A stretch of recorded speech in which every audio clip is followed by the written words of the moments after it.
अपना D block या संक्रमण तत्व, ये चैप्टर चल रहा है और इसमें इनके भौतिक गुण हम पढ़ रहे हैं। कुछ तो भौतिक गुण हमने पिछले वीडियो में कर लिए, जिसमें इनके गलनांक के बारे में है, घनत्व है, कणन एंथैल्पी है और परमाणु आकार है और आयनन एंथैल्पी, ये तो सारे आ चुके हैं। आज जो हम नया शुरू कर रहे हैं वो इनकी ऑक्सीकरण अवस्था से है और इसमें भी बहुत इंटरेस्टिंग क्वेश्चन बनते हैं, बहुत ही बढ़िया टॉपिक है ये भी।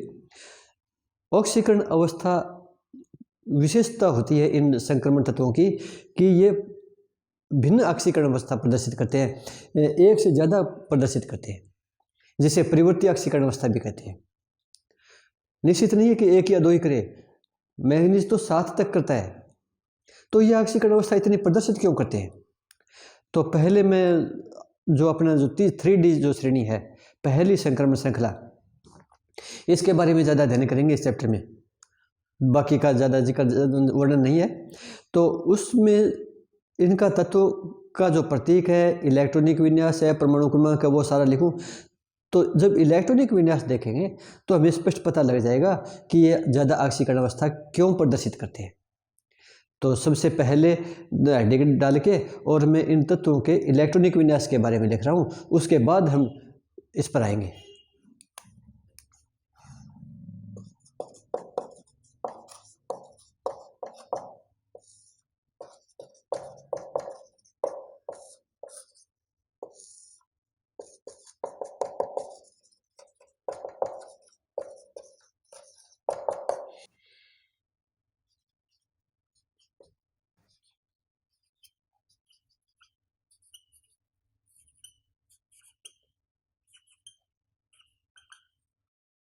ये तो प्रथम श्रृंखला है।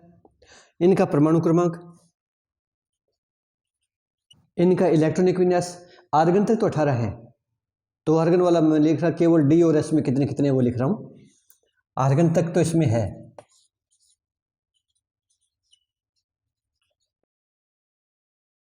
ये है, ये ज़्यादा ऑक्सीकरण अवस्था प्रदर्शित करते हैं। क्यों करते हैं कि ये इनमें निर्भर करता है कि स्कैन जो इनके 3D और 4s, इनमें इलेक्ट्रॉन कितने होते हैं और वो कितने इलेक्ट्रॉन त्याग सकते हैं, और इलेक्ट्रॉन त्यागने के बाद जो अवस्था होती है वो स्थायी है या नहीं होती है, इस बात पर निर्भर करता है। तो जैसे स्कैंडियम है, स्कैंडियम में ये 2 इलेक्ट्रॉन तो आसानी से निकल जाते हैं और तीसरा भी बहुत जल्दी निकलता है। इसका कारण होता है कि ये स्थायी अवस्था प्राप्त करना चाहता है। इस कारण स्कैंडियम है ये +3 ऑक्सीकरण अवस्था दर्शाता है। +3 ऑक्सीकरण अवस्था तुरंत दर्शाता है, +2 नहीं दिखाता। 2 दिखाएगा उसी ऊर्जा के साथ साथ, तो 3D का इलेक्ट्रॉन भी बाहर चला जाता है। और 3D का इलेक्ट्रॉन बाहर क्यों चला गया? क्योंकि 3D और 4s दोनों उपकक्षों की ऊर्जा लगभग समान होती है, इस कारण बाहर चला जाता है, लगभग समान होती है। तो जितनी ऊर्जा हम s को देंगे वो ऊर्जा d को भी मिलेगी और उसी के साथ इलेक्ट्रॉन भी बाहर निकल गया। इसमें यहाँ पर हो सकता है कि ये s का इलेक्ट्रॉन बाहर निकले, तो ये दो s के तो दोनों इलेक्ट्रॉन एक साथ बाहर निकलेंगे, क्योंकि इनका जो आयनन विभव होता है, पहला आयनन विभव और दूसरे आयनन विभव में कोई ज़्यादा अंतर नहीं होता 4s के लिए, कि जितनी ऊर्जा से हम पहला इलेक्ट्रॉन निकाल दें उसी के साथ लगभग थोड़ी सी और ऊर्जा से दूसरा इलेक्ट्रॉन भी बाहर निकल जाता है। डी का एक इलेक्ट्रॉन और निकले, एक और निकले, तो ये स्थिति हो सकती है। तो टाइटेनियम है ये 3 प्रकार की ऑक्सीकरण अवस्था प्रदर्शित कर सकता है। इसी प्रकार वनेडियम, क्रोमियम कितनी ऑक्सीकरण अवस्था प्रदर्शित करेगा?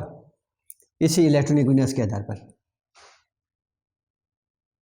ये स्थायी अवस्था है और इसमें जब ऊर्जा देंगे तो केवल ये इलेक्ट्रॉन निकलेगा, उसके बाद 3D वाले जल्दी से नहीं निकलेंगे, क्योंकि 3D5 अर्धपूर्ण बड़ी अवस्था है, तो इसके कारण वो भी जल्दी से नहीं निकलेंगे। तो जब 1 होगा तो ये तब तो +1 दिखाएगा। उसके बाद D के भी कुछ ऊर्जा तो देनी पड़ती है, लेकिन D के भी जब ऊर्जा निकलने शुरू होते हैं तो 500 तक निकल सकते हैं। तो इसके जो इलेक्ट्रॉनिक जो ऑक्सीकरण अवस्था है वो ये होती है 6 तक, 5 और 1 6 सारे इलेक्ट्रॉन बाहर निकल सकते हैं। मैग्नीज का, मैग्नीज में तो 7 इलेक्ट्रॉन है, लेकिन शुरुआत 2 से होगी, इसमें 1 नहीं होगी। यहाँ पर 1 हुई थी क्योंकि इसमें S में 1 इलेक्ट्रॉन था।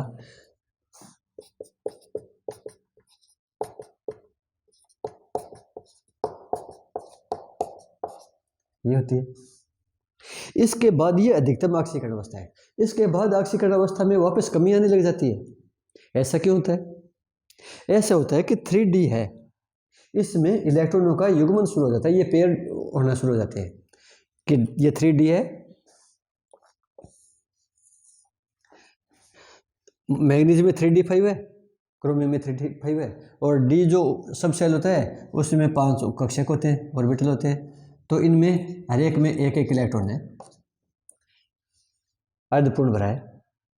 इसके बाद जब फेरस होता है तो उसमें 6 इलेक्ट्रॉन हो जाते हैं, और 6ठा इलेक्ट्रॉन कहाँ जाएगा? डी में। अब इनका युग्मन शुरू हो जाता है, इनके पेयर बनने शुरू हो जाते हैं, और जब पेयर बनने शुरू हो जाते हैं तो ये स्थायी अवस्था आ जाती है। अब ये दोनों इलेक्ट्रॉन बाहर नहीं निकलेंगे आसानी से, अब ये केवल 4 ही बाहर निकलेंगे। तो 4 बार निकलेंगे तो कौन कौन सी होगी? यहाँ पर ये +2, ये +5 नहीं दिखाता, ये ऑक्सीकरण अवस्था प्रदर्शित करता है। कोबाल्ट के पास डी में 1 इलेक्ट्रॉन और आ गया। अब कोबाल्ट के पास कितने रह गए? अब 3 तो वो और 2 ये, 5, लेकिन ये अधिकतम 4 तक ही प्रदर्शित करता है।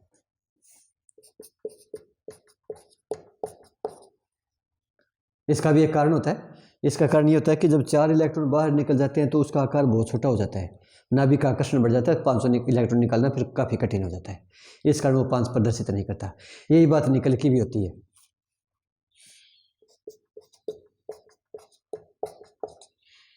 कॉपर कितना करेगा? कॉपर या तो ये हटाएगा या इसमें से एक हो सकता है। कई बार फोरस में 2 इलेक्ट्रॉन मान ले, 3D9 माने, तो ये +1 और +2, और जिंक की +2। तो ये इनकी ऑक्सीकरण अवस्था होती है। इन ऑक्सीकरण अवस्थाओं में देखें तो शुरुआत में स्कैंडियम से लेकर मैग्नीज तक इनकी ऑक्सीकरण संख्या बढ़ती है, उसके बाद घटती है। ऐसा क्यों होता है? तो इस कारण होता है कि स्कैंडियम से लेकर मैग्नीज तक डी जो उपकक्ष हैं वो अयुग्मित रूप से बढ़ते हैं।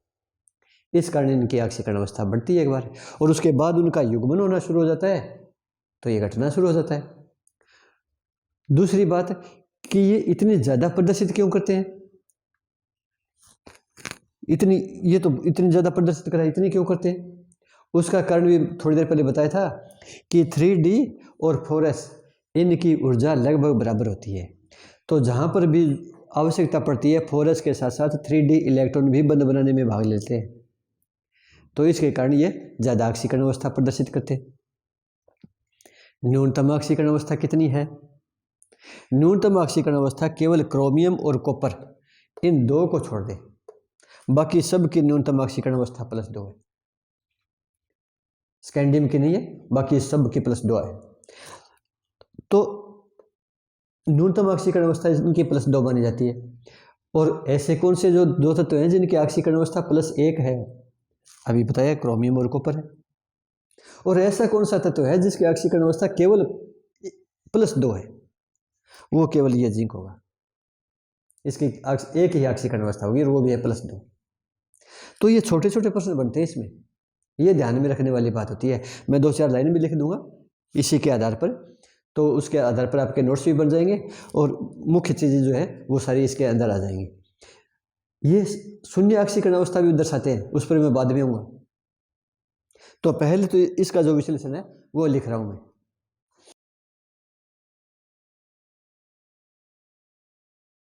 तो एक तो ये होती है, इसके कारण ये ज़्यादा ऑक्सीकरण अवस्था प्रदर्शित करते हैं। पहला कारण तो मेन यही पूछा जाता है कि इतनी ऑक्सीकरण अवस्था प्रदर्शित क्यों करते हैं? तो क्योंकि 3D और 4s है, या NS और N-1D है, इन कक्षकों की ऊर्जा लगभग समान होती है, इस कारण बंध बनाने में साथ में भाग लेते हैं।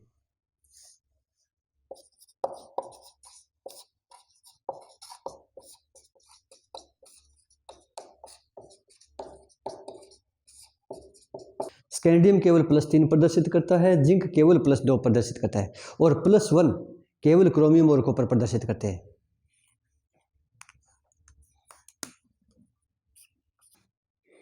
इनकी जो न्यूनतम ऑक्सीकरण अवस्था होती है क्रोमियम और कॉपर को छोड़कर लगभग हर एक की +2 है।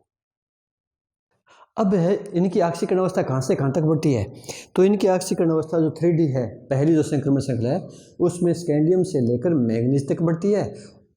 यहाँ तक तो डी में अयुग्मित इलेक्ट्रॉन बढ़ते जाते हैं और उसके बाद घटनी शुरू हो जाती है, क्योंकि डी में इलेक्ट्रॉन का युग्मन प्रारंभ हो जाता है। इसके बाद ये शुरू हो जाता है। और इनमें भी एक विशेषता और होती है कि जब एक से ज़्यादा ऑक्सीकरण अवस्था प्रदर्शित करते हैं तो जो निम्न ऑक्सीकरण अवस्था होती है उनकी अगर ऑक्साइड बनाएं तो उन ऑक्साइड की प्रकृति क्षारीय होती है, और जो उच्च ऑक्सीकरण अवस्था है उनकी ऑक्साइड की प्रकृति अम्लीय हो जाती है। तो जिस प्रकार से मैग्नीज का उदाहरण ले, सबसे ज़्यादा ऑक्सीकरण अवस्था मैग्नीज की है, तो यहाँ पर अगर देखेंगे इस ऑक्सीकरण अवस्था के ऑक्साइड की तो ये क्षारीय होंगे और यहाँ पर वो अम्लीय हो जाएंगे। तो यहाँ क्षारीय से अम्लीय में परिवर्तित होते हैं। ये भी एक इनकी विशेषता है।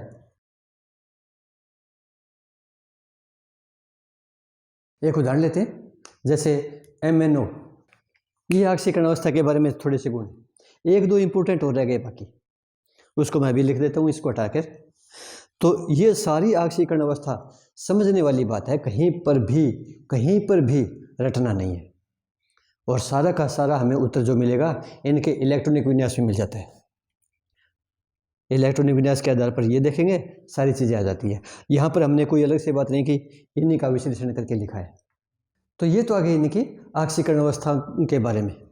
अब एक इम्पोर्टेंट बात और रह जाती है कि इनमें जीरो शब्द नहीं है, कहीं पर भी जीरो अंक नहीं आया। इसके एक दो तत्व जीरो ऑक्सीकरण अवस्था भी दर्शाते हैं। आयरन और निकल, इनकी शून्य ऑक्सीकरण अवस्था होती है, लेकिन हर एक यौगिक में नहीं, वो यौगिक भी विशेष होते हैं।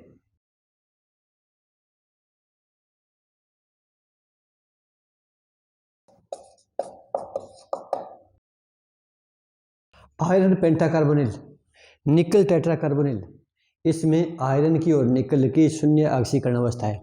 ये कॉम्प्लेक्स यौगिक है, संकुल यौगिक है, और संकुल यौगिक में ये गिनती के उदाहरण है जिनमें ये शून्य ऑक्सीकरण अवस्था दर्शाते हैं। तो ये क्यों दर्शाते हैं, यहाँ लिख देता हूँ मैं।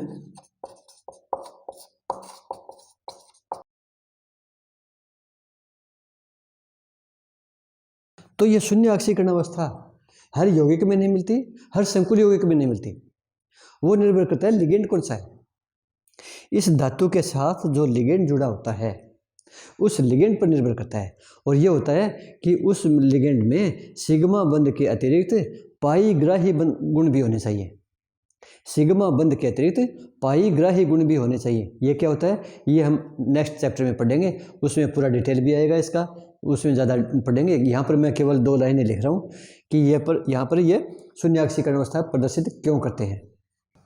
ये होता है, तो ये तभी होता है जब लिगेंड है वो धातु आयन के साथ बंध बनाता है, उस समय हम सिग्मा बंध के साथ पाई बंध की भी व्याख्या करें, तब उस समय ये संभावना रहती है कि उस समय धातु जो है आयन है वो शून्य ऑक्सीकरण अवस्था प्रदर्शित करे। तो यहाँ पर ये धातु आयन नहीं होगा, धातु परमाणु ही होगा, क्योंकि ऑक्सीकरण अवस्था 0 है। यहाँ पर Fe पर और निकल पर किसी भी प्रकार का प्लस आवेश नहीं होगा, निकल और Fe परमाणु होंगे ये। और एक विशेषता और होती है कि जिनकी निम्न ऑक्सीकरण अवस्था होती है उनके यौगिक कैसे होंगे। ऑक्साइड के बारे में तो बता दिया था कि निम्न जो ऑक्सीकरण अवस्था के ऑक्साइड हैं उनकी प्रकृति क्षारीय होती है और उच्च वालों की अम्लीय होती है। वो तो ऑक्साइड के बारे में बताया। अगर ऑक्साइड के अतिरिक्त अन्य कोई यौगिक हो तो तब यह संभावना रहती है कि जो निम्न ऑक्सीकरण अवस्था है उनके यौगिकों में आयनिक गुण हो और उच्च ऑक्सीकरण अवस्था के यौगिक है उनमें सहसंयोजक गुण हो।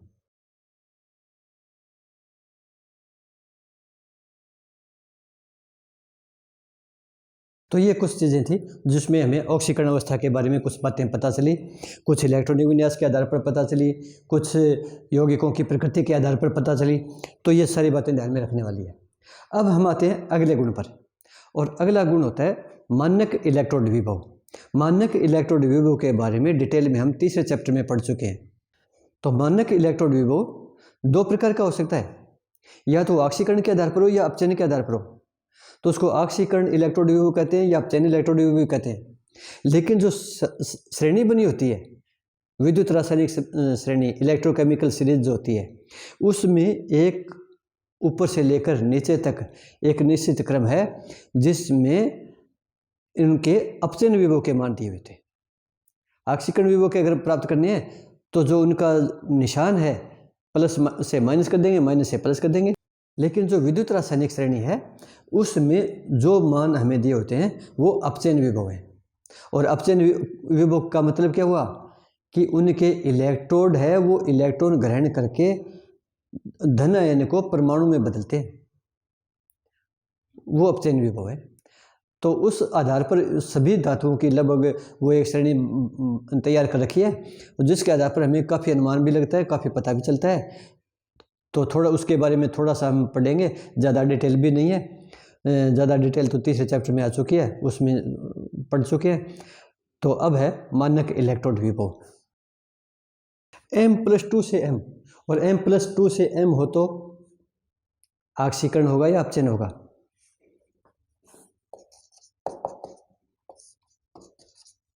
ये कब होता है? जब ये दो इलेक्ट्रॉन लेगा तब होगा, और इलेक्ट्रॉन लेगा तो अपचयन होता है। तो इस कारण इसको अपचयन विभव भी कहते हैं।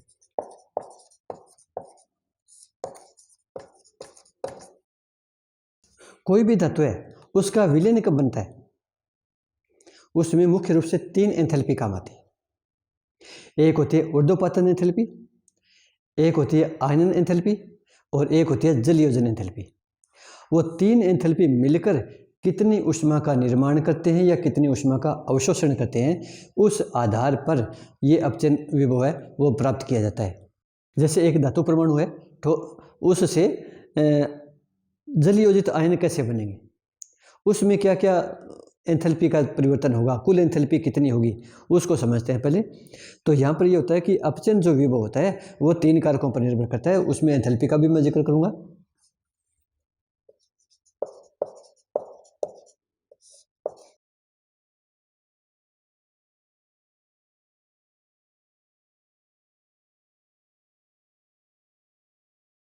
ये होती है, ये 3 एंथैल्पी होती है, और 3 में भी यहाँ हमारे पास M+2 है। M+2 का मतलब धातु से M+2 कब बनेगा? जब 2 इलेक्ट्रॉन बाहर निकलेंगे।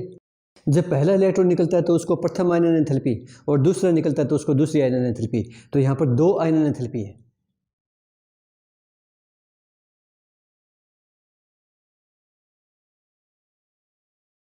पहले हम धातु से विलयन बनाने की प्रक्रिया देख रहे हैं, और धातु से विलयन बनाने के लिए ये होता है कि ये मेटल है सॉलिड, और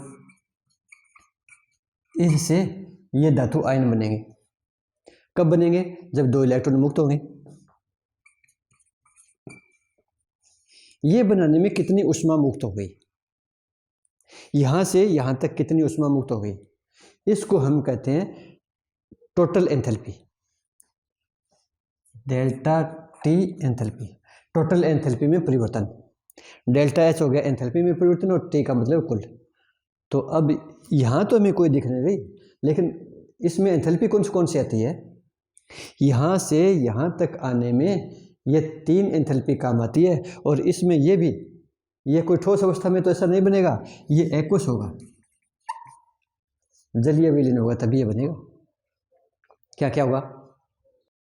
तो ये इससे इसमें कब आएगा, क्या क्या करना पड़ेगा? तो पहले तो ये ठोस है, इस ठोस को पहले गैस में परिवर्तित करना पड़ेगा, तो उसके लिए एंथैल्पी देनी पड़ेगी, ऊर्जा देनी पड़ेगी। तो ये पहले इसको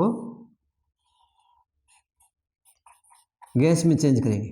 तो यहाँ पर जो ऊष्मा परिवर्तन होगा उसको हम कहेंगे कि ये सॉलिड से डायरेक्ट गैस, ऊर्ध्वपातन, सब्लिमेशन। तो इसको तो कहेंगे डेल्टा सब्लिमेशन में परिवर्तन। ये तो है ऊर्ध्वपातन ऊर्जा में कितना परिवर्तन है। उसके बाद अब इसमें से इलेक्ट्रॉन निकलेंगे, और इलेक्ट्रॉन भी हमें कितने निकालने हैं? 2 इलेक्ट्रॉन निकालने हैं। तो यहाँ पर जब इलेक्ट्रॉन निकालने के लिए जो ऊर्जा दी जाती है उसको कहते हैं आयनन एंथैल्पी, और वो भी 2 हैं, IE1 और IE2।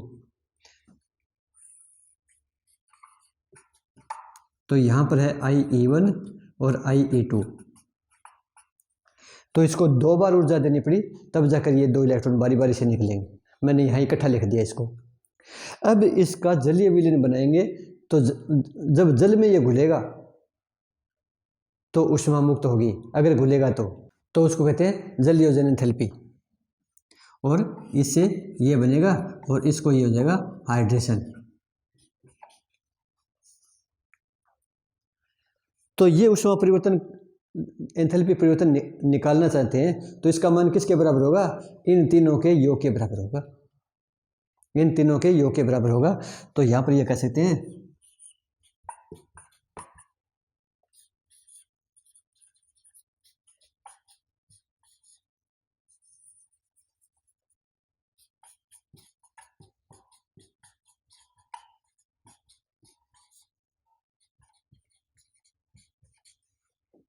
ये होगा। और इसमें ये तीनों ज़्यादातर पॉजिटिव होती है और ये ज़्यादातर नेगेटिव होती है।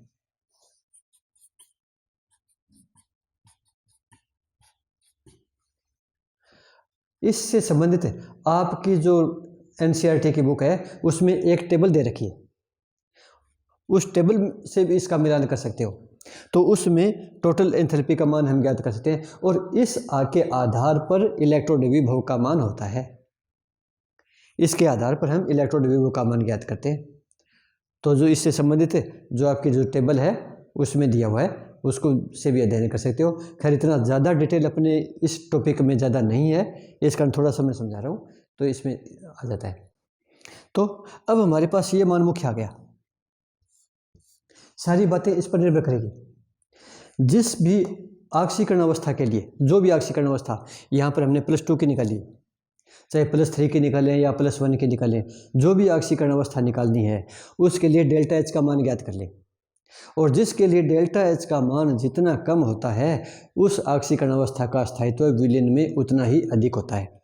ये इंपॉर्टेंट बात आती है, तो मैं लिख भी रहा हूँ इसको, और इंपॉर्टेंट बात है, ये याद रखने वाली बात भी है।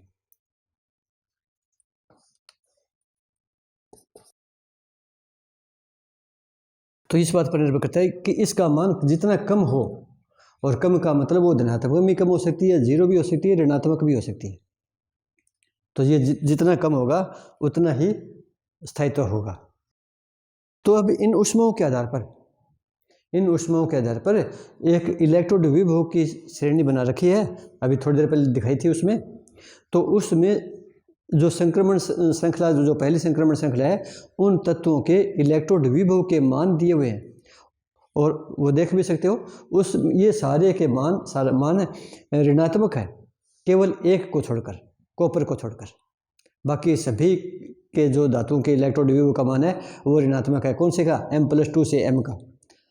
केवल कॉपर को छोड़कर सभी का ऋणात्मक है, कॉपर का धनात्मक है। और इसमें यह भी होता है कि जिनका ऋणात्मक होता है इलेक्ट्रोड विभव का मान, जिनके अपचयन विभव का मान ऋणात्मक होता है, वे अम्ल के साथ तुरंत क्रिया करके हाइड्रोजन गैस देते हैं। तो कॉपर क्या करेगा? कॉपर का तो धनात्मक है, तो कॉपर हाइड्रोजन नहीं देगा। कॉपर सल्फ्यूरिक अम्ल के साथ क्रिया कर लेगा, नाइट्रिक अम्ल के साथ क्रिया कर लेगा, लेकिन हाइड्रोजन नहीं देगा। वो समीकरण भी मैं थोड़ा सा बता दूंगा, आएगी। ये विशेषता और होती है इसकी कि जिन धातुओं के लिए इलेक्ट्रोड विभव का मान ऋणात्मक होगा वो तो अम्ल के साथ क्रिया करेंगी और हाइड्रोजन गैस देगी, लेकिन जिनके लिए धनात्मक है वो हाइड्रोजन गैस नहीं देती। तो कॉपर क्या करता है? कॉपर सल्फ्यूरिक अम्ल के साथ भी क्रिया करता है, नाइट्रिक अम्ल के साथ भी करता है, लेकिन हाइड्रोजन नहीं देता। तो अब एक दो प्रश्न से बनते हैं, वो देखते हैं। साथ में यहाँ पर मैं जो थोड़ी देर पहले जो टेबल दिखाई थी उसमें इन ऊर्जाओं के बारे में जिक्र था, और साथ में जो लास्ट का जो कॉलम था उसमें इलेक्ट्रोड विभव का मान भी था। वो इलेक्ट्रोड विभव का मान मैं यहाँ पर लिख रहा हूँ, 2 इलेक्ट्रोड विभव के मान लिख रहा हूँ, जिसके आधार पर हमारे पास छोटे छोटे क्वेश्चन का उत्तर मिल जाएगा। तो वो हमारे लिए फ़ायदेमंद रहेगी, समझने में आसानी रहेगी। तो मैं इसके बाद वो भी लिख रहा हूँ और साथ में उनके मान लिख रहा हूँ, और उसके बाद 5-7 क्वेश्चन छोटे छोटे बनेंगे, वो उनके उत्तर देखेंगे।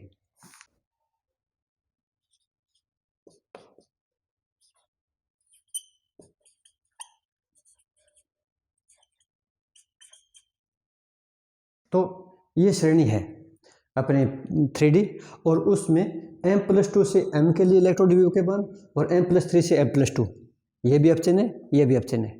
तो अपचयन यहाँ पर 2 प्रकार का हो गया। ऑक्सीकरण अवस्था अलग अलग है, यहाँ +2 से शून्य ऑक्सीकरण अवस्था रही है, यहाँ पर +3 से +2 ऑक्सीकरण अवस्था रही है। ये 2 इलेक्ट्रॉन ग्रहण कर रहा है, ये 1 इलेक्ट्रॉन ग्रहण कर रहा है, और इसके आधार पर इनके इलेक्ट्रोड के मान दे दिए। हमें इन इलेक्ट्रोड के मान से काफ़ी चीज़ें पता चल जाती है। सबसे पहले तो ये ऋणात्मक है। इस ऋणात्मक का मतलब क्या होता है? मान्य कब विभव है हमारे पास। ऋणात्मक का मतलब क्या हो गया कि ऋणात्मक का मतलब ये होता है कि जैसे ये टाइटेनियम है, इसका मतलब हो गया टाइटेनियम +2 है, और इससे अब ये टाइटेनियम कब बनेगा? टाइटेनियम यहाँ पर बनेगा जब ये 2 इलेक्ट्रॉन ग्रहण करेगा, और 2 इलेक्ट्रॉन ग्रहण करेगा तो अपचयन होगा। अब यहाँ पर टाइटेनियम की क्या विशेषता होती है? वो आसानी से इलेक्ट्रॉन देकर आयन बनाता है, या आयन आसानी से धातु बनाते हैं। क्यों? कि टाइटेनियम का हमारे पास इलेक्ट्रॉनिक विन्यास ये था, इसका होता है 22,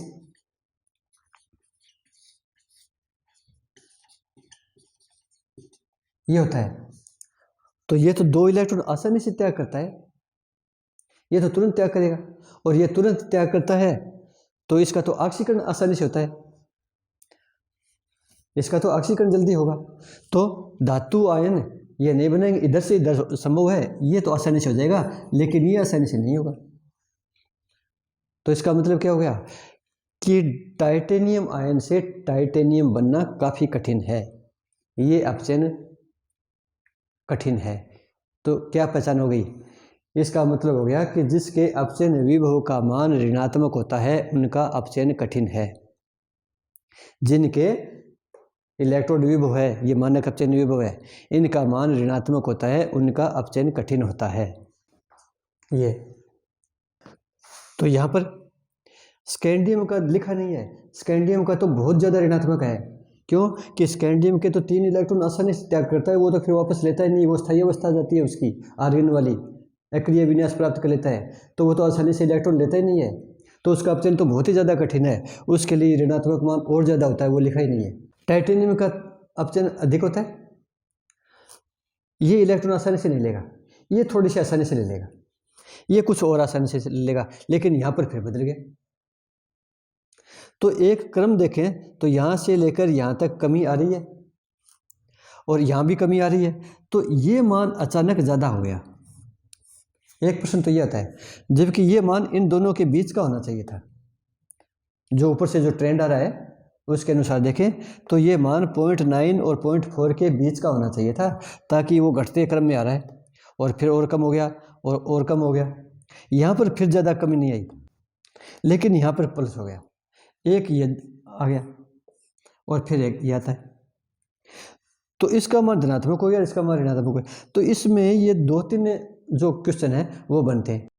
तो ये बनता है कि मैंगनीज, निकल और जिंक, इनके जो नेगेटिव मान है वो जितने होने चाहिए थे, अपेक्षित मान है उससे ज़्यादा होते हैं। जैसे ये रहा, यहाँ कम होना चाहिए था, ज़्यादा है, कमी आ रही है, यहाँ से यहाँ फिर कमी आ रही है, लेकिन कम है। यहाँ तो काफ़ी अंतर है, लेकिन यहाँ कोई ज़्यादा अंतर नहीं है। या ये कह सकते हैं कि यहाँ निकल का थोड़ा सा बढ़ गया, और ये ज़्यादा हो गया, और फिर वापस ऋणात्मक हो गया, तो ये अधिक ऋणात्मक हो गया। तो यही प्रश्न आते हैं कि मैंगनीज, निकल और जिंक, इन 3 के जो इलेक्ट्रोड विभव के मान है वो अपेक्षा से ज़्यादा ऋणात्मक है, वो क्यों है? तो इसका उत्तर भी हमें इनके इलेक्ट्रॉनिक विन्यास में आसानी से पता चल जाता है। तो एक प्रश्न ये आता है,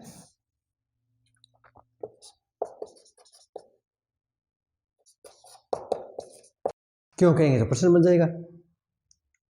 तो यहाँ पर हमारे दिमाग में एक ही बात रहनी चाहिए कि ये मान जितना ऋणात्मक होता है तो अपचयन कठिन हो जाता है, या ये कहें कि कोई भी धातु आयन जितनी कठिनाई से इलेक्ट्रॉन ग्रहण करेगा उसका मान उतना ही अधिक ऋणात्मक होगा।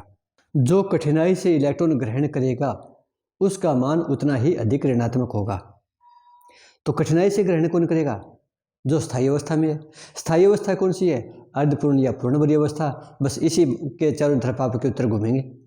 देख लो, मैंगनीज पर रहते, मैंगनीज +2 की ऑक्सीकरण अवस्था क्या होती है?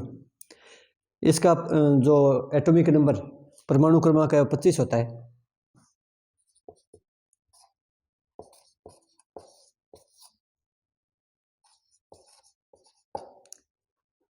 Mn+2 का ये होता है। तो ये अवस्था क्या है? ये स्थायी अवस्था है, अर्धपूर्ण भरी अवस्था है, हाफ फील्ड।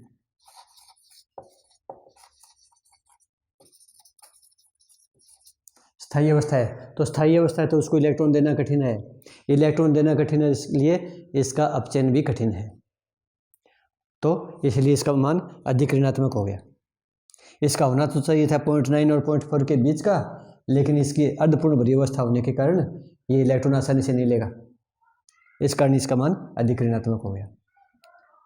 जिंक का देख लेते हैं पहले।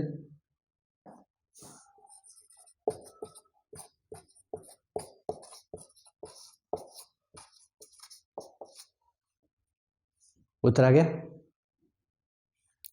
पूर्ण भरी अवस्था आ गई। पूर्ण भरी अवस्था तो स्थायी, स्थायी है तो इलेक्ट्रॉन नहीं लेगा ये आसानी से, इलेक्ट्रॉन नहीं लेगा तो ये मान अधिक ऋणात्मक हो गया। यहां पर ये फुल फील्ड है या पूर्ण भरित कक्षक है। तो इन दो के उत्तर तो हमें इलेक्ट्रॉनिक विन्यास से मिल गए, लेकिन निकल का जो उत्तर है वो इलेक्ट्रॉनिक विन्यास से नहीं मिलेगा, वो हमें उस सारणी से मिलेगा जो टेबल थोड़ी देर पहले दिखाई थी, उसमें मिलेगा। उसमें हमें सारे मान दिए हुए हैं, लेकिन उसमें जो निकल है इसके लिए जल योजन ऊर्जा का मान अधिक ऋणात्मक है, वो प्रभावित करता है। तो इसके कारण इसके जो निकल के लिए जो इलेक्ट्रोड का मान है वो कम ऋणात्मक होना चाहिए था, लेकिन अधिक ऋणात्मक होता है। तो यहाँ पर ये लिखेंगे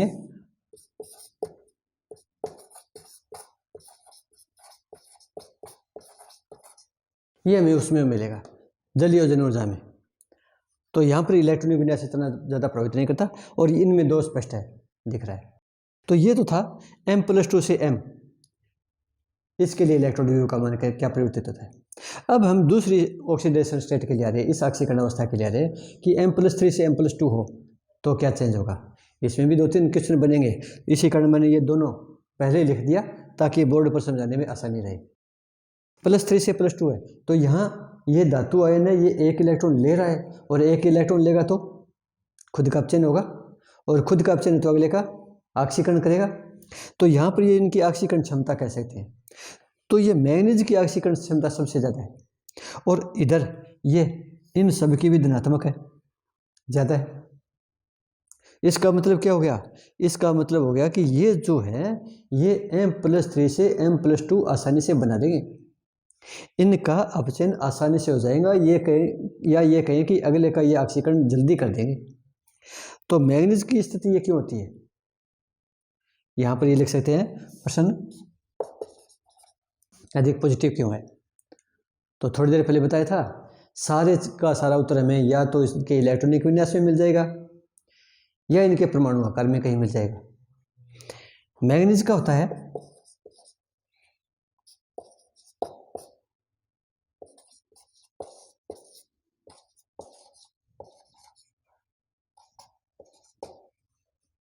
ये स्थिति होती है। Mn+3 क्या हो जाएगी?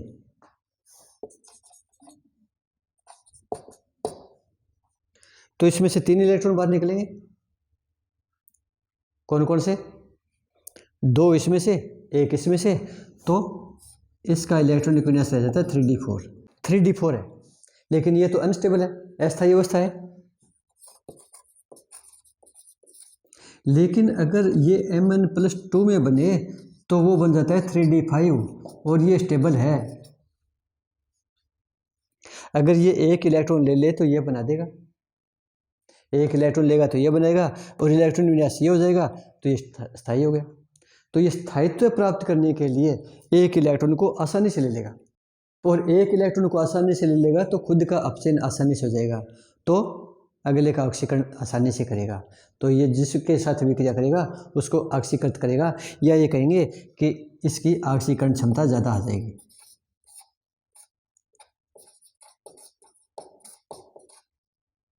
इस कारण इसका ये धनात्मक होता है, पॉजिटिव होता है। इसी प्रकार ये कह सकते हैं कि ये इनके लिए भी ज़्यादा है, जिंक के लिए भी ज़्यादा होगा। जिंक के लिए ज़्यादा क्यों होगा देखते हैं, यही बात प्रश्न हो जाता है।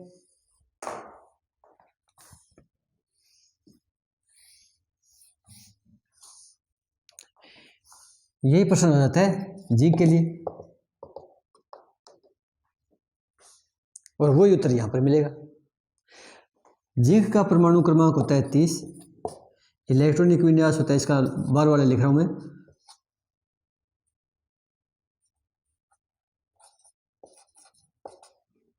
आर्गन तक 18, 20 और 10 30। अगर जिंक +3 दर्शाता है तो क्या होगा? तो 2 तो एक ये निकल गया, तो 3D9 हो गया। ये अस्थायी अवस्था है। तो ये जिंक 2 तुरंत बनाएगा, एक इलेक्ट्रॉन ये कोई देने वाला हो तो तुरंत ग्रहण करेगा और 3D10 में बन जाएगा, और ये स्थायी अवस्था है। तो इसको प्राप्त करने के लिए ये तुरंत इलेक्ट्रॉन ग्रहण करेगा, अपचयन करवा लेगा खुद का, अगले का ऑक्सीकरण कर देगा।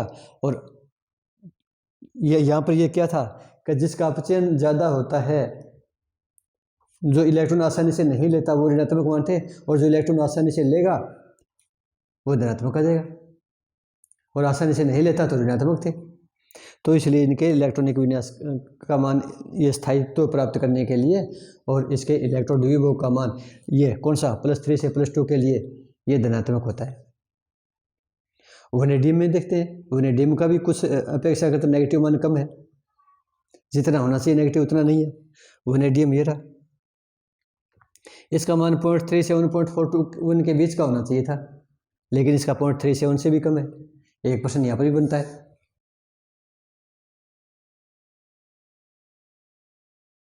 इसका क्या उत्तर होगा? यहाँ पर भी हमें इलेक्ट्रॉनिक विन्यास में कुछ न कुछ मिलेगा। वैनेडियम का इलेक्ट्रॉनिक विन्यास होता है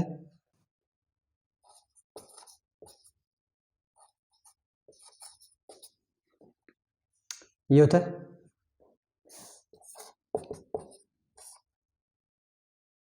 ये हो गया। तो यहाँ तो कोई अर्धपूर्ण या पूर्ण भरी अवस्था वाली बात नहीं दिख रही। तो यहाँ से अगर वैनेडियम एक इलेक्ट्रॉन लेता है तो इसका इलेक्ट्रॉन विन्यास 3D3 हो जाएगा बस। तो यहाँ पर इसका मान अपेक्षाकृत ऋणात्मक कम क्यों हो गया?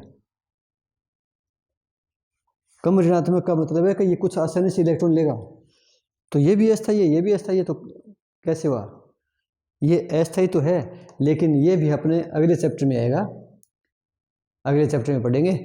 यहाँ पर जो डी कक्षक है, डी कक्षक का विपाटन होता है, splitting of D orbitals. D में 5 कक्षक होते हैं,